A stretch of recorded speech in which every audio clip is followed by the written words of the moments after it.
Federació Catalana de Pàdel vol portar a terme el següent reconeixement als menors que van realitzar posició de pòdium en el darrer campionat d'Espanya de menors que es va jugar el passat mes de setembre a Alacant. Andrea Austero i Mireia Salvador, terceres classificades en categoria Laví.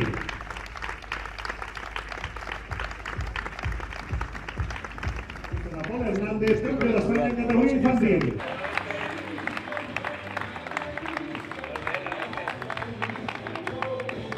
Noa Cánovas i Laia Rodríguez, tots campiones d'Espanya en categoria infantil.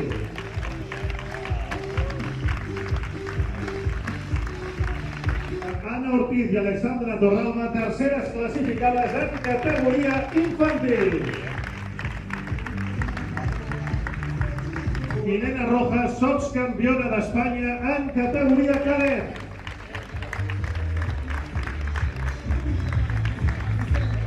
Xènia Clascar, sotscampiona d'Espanya en categoria júnior.